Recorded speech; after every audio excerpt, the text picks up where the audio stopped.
નમસ્તે વિદ્યાર્થી મિત્રો. Subject English standard 9th unit 5માં હું ઋષભ સર આપનું હાર્દિક સ્વાગત કરું છું. મિત્રો, આપણે લાસ્ટ લેક્ચરમાં યુનિટ 5 એટલે કે રાણી કી વાવ, જેને આપણે રાણી કી વાવ પણ કહીએ છીએ, એના વિશે અભ્યાસ શરૂ કર્યો હતો. તો આજના એના પાર્ટ 2 એટલે કે બીજા વિભાગમાં આપનું સ્વાગત છે.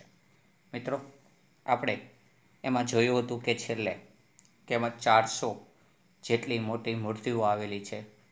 એમાં અલગ અલગ ગેલેરી છે, પિલર છે, એવી બધી વાત છે એ આપણે જોઈ હતી. તો ચાલો આજે આપણે અહીં એક આગળની વાત આપણે શરૂ કરીએ કે એમાં અલગ અલગ વિશેષતા જોઈ હતી.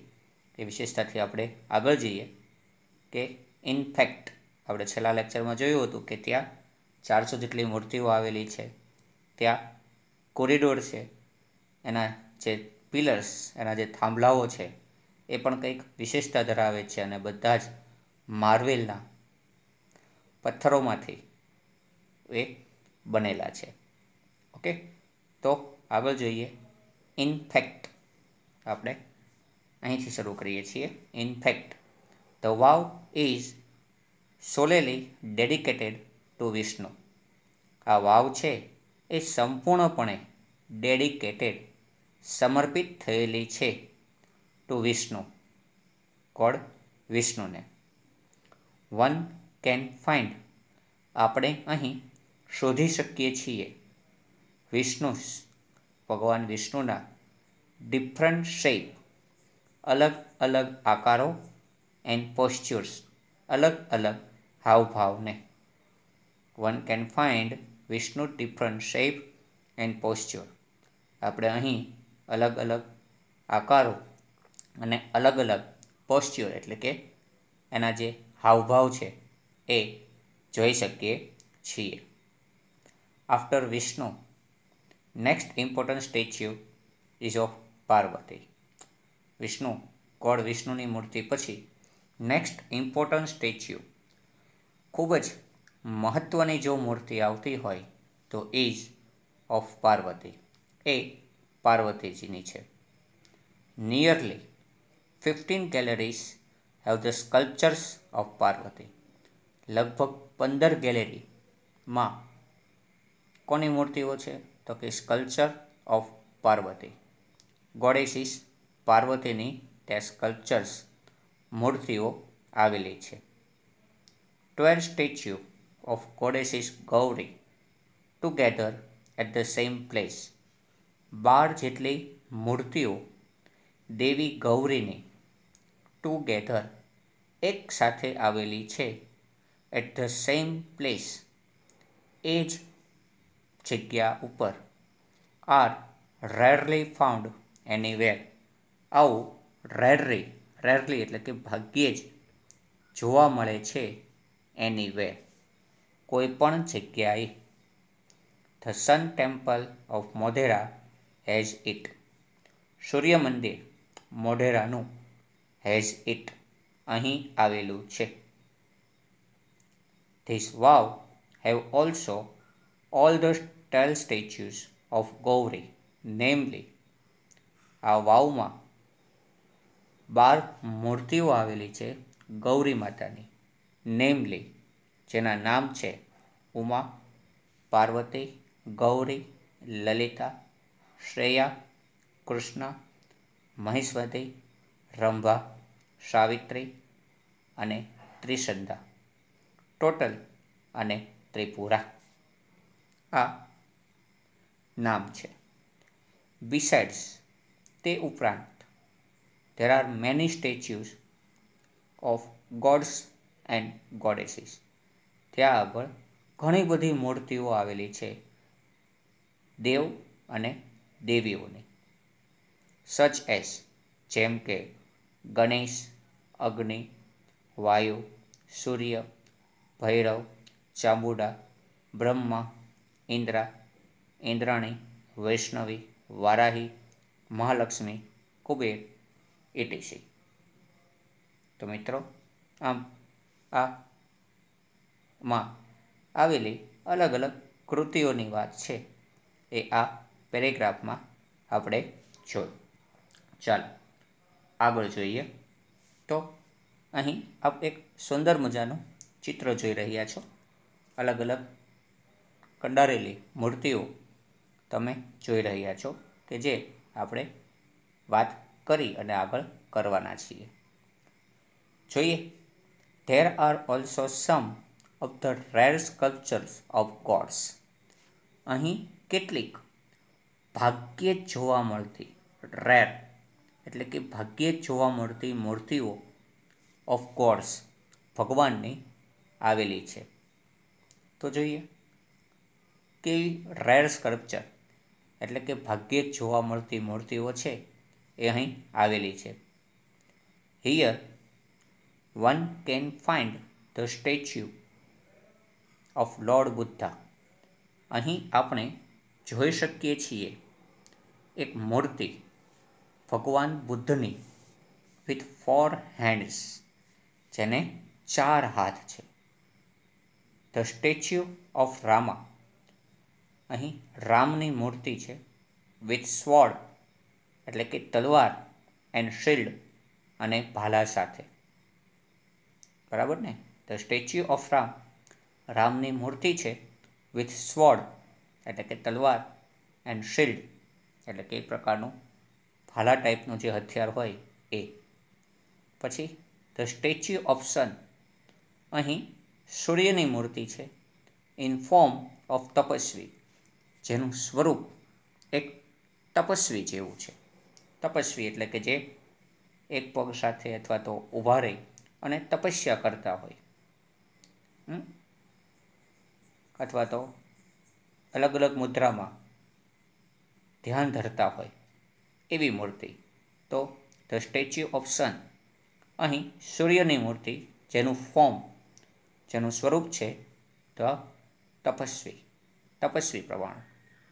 The statue of Shiva with beds in his hand, અહીં શિવજીનું એક મૂર્તિ છે કે શું છે તો કે beads, BEADS, beads in his hand, કે તેના હાથમાં આપણને એક શું જોવા મળે છે તો કે બીડ્સ એટલે કે માળા. તો શું છે ધ સ્ટેચ્યુ ઓફ શિવા, અહીં શિવનું મૂર્તિ છે with beads in his hand, જેના હાથમાં એક માળા છે. ધ સ્ટેચ્યુ ઓફ પરશુરામ, અહીં પરશુરામનું મૂર્તિ છે with soft and gentle expression, કે જેમાં આપણને એકદમ હળવાશ અને પ્રામાણિકતાના હાવભાવ જોવા મળે છે. સોફ્ટ એટલે હળવાશ અને જેન્ટલ એટલે પ્રામાણિકતા, એક્સપ્રેશન એટલે હાવભાવ. તો આપણને પરશુરામના, ભગવાન પરશુરામના હળવા અને પ્રામાણિક હાવભાવ જોવા મળે છે. રેધર હેવિંગ, ને બદલે હાર્ડ એન્ડ સ્ટ્રેન્ડ લુક, કે જેઓ સખત અને ગુસ્સાના દેખાવમાં જોવા મળતા હોય છે. હાર્ડ એટલે સખત અને STERN સ્ટ્રેન્ડ એટલે એક પ્રકારનો ગુસ્સાના ભાવમાં આપણને જોવા મળતા હોય છે. તો આવા અલગ અલગ હાવભાવવાળા અહીં મૂર્તિઓ જોવા મળે છે. સમ ઓફ ધ સ્કલ્પચર ડિસ્પ્લે, અહીં કેટલીક મૂર્તિઓ છે એ રજૂ કરે છે કન્ટેમ્પરરી લાઈફસ્ટાઈલ, સમકાલીન જીવન પદ્ધતિ. કન્ટેમ્પરરી એટલે કે પરંપરાગત, એ સમયની જે પરંપરાગત લાઈફસ્ટાઈલ, જે જીવન પદ્ધતિ હતી એ રજૂ કરે છે. તો કેટલીક મૂર્તિઓ ફોક ટેલ્સ, લોકવાર્તાઓ રજૂ કરે છે. ફોક એટલે લોક અને ટેલ્સ એટલે વાર્તા. તો ઘણી મૂર્તિઓ ફોક વાર્તાઓ રજૂ કરે છે, એટલે કે લોકવાર્તાઓ રજૂ કરે છે. એનિમલ ઘણી મૂર્તિઓ ત્યાં વખતના પ્રાણીઓને રજૂ કરે છે. એન્ડ હ્યુમન ઇન્સ્ટિંક્ટ અને માનવીય જીવોને પણ એ લોકો રજૂ કરે છે. તો સમ ઓફ ધ સ્કલ્પચર્સ, કેટલીક મૂર્તિઓ રજૂ કરે છે કન્ટેમ્પરરી લાઇફસ્ટાઇલ, તે વખતની પરંપરાગત જીવનશૈલી, ફોકટેલ્સ, લોકવાર્તાઓ, એનિમલ્સ, પ્રાણીઓ, એન્ડ હ્યુમન ઇન્સ્ટિંક્ટ અને માનવીય જીવોને એ રજૂ કરે છે. તો એટલું સમજાણું ને. તે reveal artistic vision and unique imagination of sculpture. તો આ બધી વસ્તુ છે તે રિવીલ, તેઓ રજૂ કરે છે આર્ટિસ્ટિક વિઝન, કલાત્મક દ્રશ્યો, એન્ડ યુનિક ઇમેજિનેશન અને અદ્ભુત કલ્પનાઓ ઓફ ધ સ્કલ્પચર્સ, આ મૂર્તિઓ થકી. મિત્રો, આ વાત સમજવા જેવી છે. તે રિવીલ, તેઓ આપણને રજૂ કરે છે આર્ટિસ્ટિક વિઝન, કલાત્મકતાના વિચારોને. આર્ટિસ્ટિક એટલે કલાત્મક અને વિઝન એટલે વિચાર અથવા દ્રશ્ય. તો એ કલાત્મકતાના દ્રશ્યને એન્ડ યુનિક ઇમેજિનેશન અને અદ્ભુત ઇમેજિનેશન, કલ્પના શક્તિને રજૂ કરે છે ઓફ ધ સ્કલ્પચર્સ, આ બધી મૂર્તિઓ.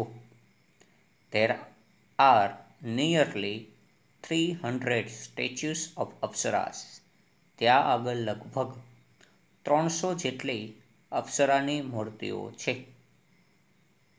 જે શા માટે છે? તો કે ધ સ્કલ્પ્ટર્સ પ્રેઝન્ટેડ, આ મૂર્તિઓ રજૂ કરે છે અ વાસ્ટ રેન્જ, એક વિશાળ પ્રમાણમાં, ઇમોશન્સ એટલે કે લાગણીઓ, ઇમોશન્સ એટલે કે લાગણીઓ, એન્ડ ફિલિંગ્સ એટલે કે પોતાના હાવભાવને રજૂ કરે છે on the faces of apsaras, આ અપ્સરાઓની ચહેરા ઉપર. ધ સ્કલ્પ્ટર્સ પ્રેઝન્ટેડ, આ જે મૂર્તિકારો છે એને શું રજૂ કર્યું છે? અ વાસ્ટ રેન્જ, વિશાળ પ્રમાણમાં, ઇમોશન એન્ડ ફિલિંગ્સ, લાગણીઓ રજૂ કરી છે on the faces of apsaras, આ અપ્સરાઓની ચહેરા ઉપર. તે ડિસ્પ્લે, તેઓ રજૂ કરે છે અ વેરાયટી ઓફ ડિફરન્ટ મૂડ્સ, વિવિધ પ્રકારના હાવભાવની, એન્ડ સિચ્યુએશન અને પરિસ્થિતિઓની. આ બધી મૂર્તિઓ શું કરે છે? તે ડિસ્પ્લે, તેઓ રજૂ કરે છે અ વેરાયટી ઓફ ડિફરન્ટ, વિવિધ પ્રકારના મૂડ્સ એટલે કે હાવભાવ, એન્ડ સિચ્યુએશન્સ એટલે કે પરિસ્થિતિઓને એ રજૂ કરે છે. તો મિત્રો, આ પેરેગ્રાફમાં વાત સમજાણી ને કે અહીં બુદ્ધ ભગવાન 4 હાથ સાથે જોવા મળે છે. તો રામના હાથમાં તલવાર અને ભાલો જોવા મળે છે. તો સૂર્ય એક તપસ્વીના હાવભાવમાં છે. તો શિવ માળા લઈને ઊભા છે. તો કેટલીક મૂર્તિઓ છે એ વખતની કન્ટેમ્પરરી લાઇફસ્ટાઇલ એટલે કે પરંપરાગત જીવનશૈલી રજૂ કરે છે. કોક મૂર્તિઓ ફોકટેલ્સ એટલે કે લોક વાર્તાઓ રજૂ કરે છે. તો કોક એનિમલ એન્ડ હ્યુમન ઇન્સ્ટિંક્ટ્સ, પ્રાણી અને માનવીય જીવોને રજૂ કરે છે. તો અહીં 300 જેટલી અપ્સરાની મૂર્તિઓ છે જે શું રજૂ કરે છે? તો કે જે પ્રેઝન્ટેડ, જે રજૂ કરે છે અ વાસ્ટ રેન્જ, વિશાળ પ્રમાણમાં, ઇમોશન એન્ડ ફિલિંગ્સ, લાગણીઓને રજૂ કરે છે on the faces of apsaras, આ અપ્સરાઓની ચહેરા ઉપર. તો આમ આ બધી જ વસ્તુઓ આપણને શું રજૂ કરે છે?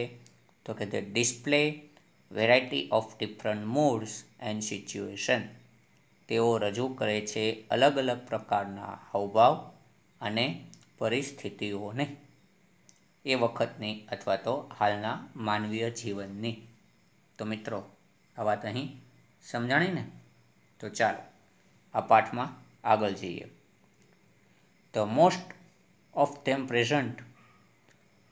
ધેમ present Vishnu in his 10 different avatars. મોટા ભાગની જે વાત છે એ વિષ્ણુ જે ભગવાન છે એના 10 અલગ અલગ અવતાર અહીં જોવા મળે છે. ધ મોસ્ટ એટ્રેક્ટિવ સ્કલ્પચર્સ, સૌથી વધુ આકર્ષિત કરી દે તેવી મૂર્તિઓ જો હોય તો એ વરાહ, વામન, નરસિંહ, રામ, કલ્કી એન્ડ મહેશ મર્દની. આ આટલી જે વાત છે એ મૂર્તિઓ છે સૌથી એટ્રેક્ટિવ સ્કલ્પચર, સૌથી આકર્ષિત મૂર્તિઓ છે. The apsaras with 16 different makeup style add to a grace of his unmatched structure. અહીં અપ્સરાઓની 16 અલગ અલગ મેકઅપ સ્ટાઇલ એટલે કે જે પણ કાંઈ શૈલી, શણગારની જે શૈલી છે, મેકઅપ સ્ટાઇલ એની જે શણગારની શૈલી છે, એડ એ ઉમેરે છે ટુ ધ ગ્રેસ, સુંદરતાને, ઓફ ધીસ અનમેચ્ડ સ્ટ્રક્ચર, જેની સાથે કોઈની સરખામણી ન થઈ શકે તેવી મૂર્તિઓમાં. The apsaras with 16 different makeup style, અહીં અપ્સરાઓની જે 16 અલગ અલગ શણગાર કરવાની પદ્ધતિઓ છે, એડ ટુ ગ્રેસ, એ સુંદરતા ઉમેરે છે, ઓફ ધીસ અનમેચ સ્ટ્રક્ચર, આ જેની સાથે સરખાવી ન શકાય તેવા સ્ટ્રક્ચર એટલે કે બાંધકામમાં. તે step well focuses on the holiness of water. આ જે પગથિયાવાળો કૂવો છે એ ફોકસીસ, આપણું ધ્યાન દોરે છે, ધ હોલીનેસ ઓફ વોટર, પાણીની પવિત્રતા તરફ. હોલીનેસ એટલે પવિત્રતા. તો આ જે કૂવો છે પગથિયાવાળો એ આપણું ધ્યાન દોરે છે કે હોલીનેસ ઓફ વોટર, પાણીની પવિત્રતા વિશે. And it's a great significance, અને આ મહાન આદર્શ છે, પાણીની ઉપયોગિતા એ આપણો મહાન સિગ્નિફિકન્સ, મહાન આદર્શ છે ઇન ઇન્ડિયન કલ્ચર, ભારતીય સંસ્કૃતિમાં. પાણી બચાવો તો પાણી જે છે એ પવિત્ર ગણવામાં આવે છે. ક્યાં આગળ? ગ્રેટ સિગ્નિફિકન્સ, એ મહાન આદર્શ છે ઇન ઇન્ડિયન કલ્ચર, ભારતીય સંસ્કૃતિમાં. તો આ વાત હતી એની વધારાની વિશેષતાની. ચાલો, the Vav is most developed. આ વાવ છે એ ખૂબ જ વિકસિત, એલેબોરેટેડ, કલાત્મક એન્ડ ઓર્નામેન્ટેડ અને શણગારતાનું ઉદાહરણ છે ઓફ સબમર્જ્ડ આર્કિટેક્ચર.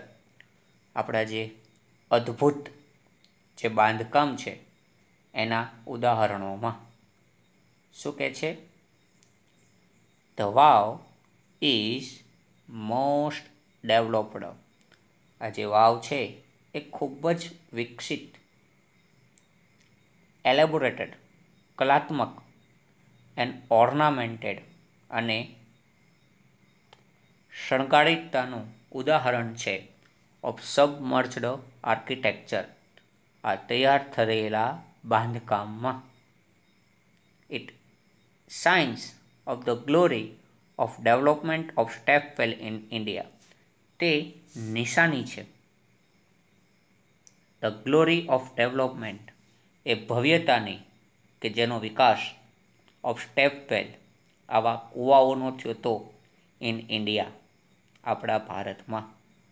ઇટ સાઇન, એ નિશાની છે, ધ ગ્લોરી ઓફ ડેવલપમેન્ટ, એ ભવ્યતાનું કે ઓફ ડેવલપમેન્ટ, કે જેનો વિકાસ થયો તો, એ ભવ્યતાનો વિકાસ થયો તો ઓફ સ્ટેપવેલ, આ પ્રકારના કૂવાઓનો, એના વિકાસની ભવ્યતાની એ નિશાની છે ઇન ઇન્ડિયા, ભારતમાં.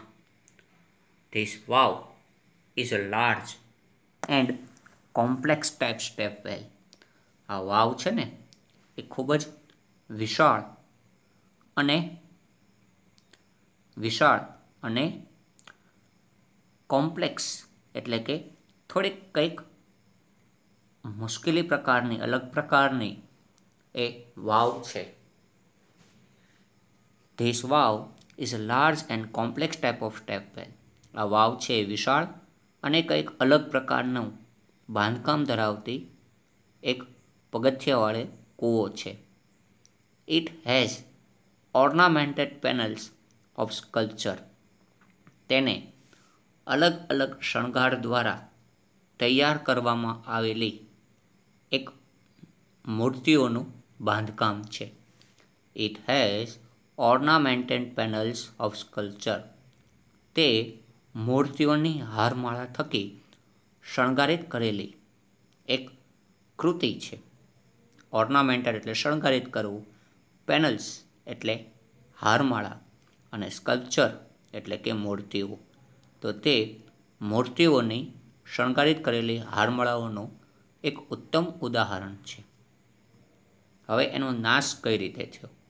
It lay buried under the mud due to flood first. Then કદાચ દટાઈ ગઈ હશે. ઇટ લે બ્યુરીડ અંડર. તે દટાઈ ગઈ હશે. આ જે વાવ છે એ દટાઈ ગઈ હશે. ક્યાં આગળ? અ મડ, કાદવમાં. મડ એટલે કાદવમાં. ડ્યુ ટુ ફ્લડ, કદાચ પૂર આવવાને કારણે. It lay buried under the mud due to flood.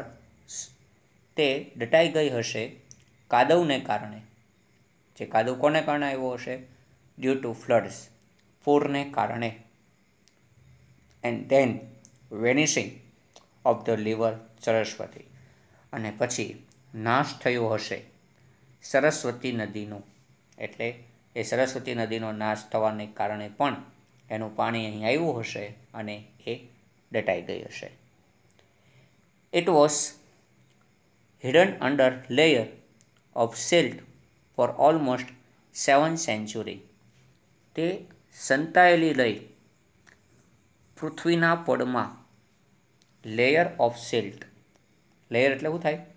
પડ. અને સિલ્ટ એટલે પડ અથવા પૃથ્વી. તો એ પૃથ્વીના પડમાં હિડન સંતાયેલી રહી ઓલમોસ્ટ 7th century, લગભગ 7 સદી સુધી. The archaeological survey of India, ભારતીય પુરાતત્વ વિભાગ, ટુક અ ગ્રેટ કેર, એ ખૂબ જ કાળજી લે છે એન્ડ ટુ પ્રિઝર્વ, અને રક્ષણ આપે છે ધીસ સ્ટ્રક્ચર, આ બાંધકામને. The archaeological survey of India, ભારતીય પુરાતત્વ વિભાગ, ટુક અ ગ્રેટ કેર, ખૂબ જ કાળજી લે છે ટુ પ્રિઝર્વ ધીસ સ્ટ્રક્ચર, આ બાંધકામનું રક્ષણ કરવા માટે. In February 2013, ASI nominated this Vav for the World Heritage Site. આમ ફેબ્રુઆરી 2013માં ASI એટલે કે આજે આર્કોલોજીકલ સર્વે ઓફ ઇન્ડિયા છે એને નોંધણી કરાવી આ વાવની. શું તરીકે? ધ વર્લ્ડ હેરિટેજ સાઇટ, એક વૈશ્વિક ઐતિહાસિક ધરોહર તરીકે. Okay, with the excellent team work, અદ્ભુત જૂથ કાર્ય કર્યું ASI, આ આર્કોલોજીકલ સર્વે ઓફ ઇન્ડિયા અને the state government of Gujarat, Gujarat સરકારે. એન્ડ ઇટ ગોટ રિકોગ્નાઇઝડ, અને એને કારણે એ પ્રખ્યાત થઈ બાય ધ યુનેસ્કો, અને યુનેસ્કો દ્વારા. શું કહે છે?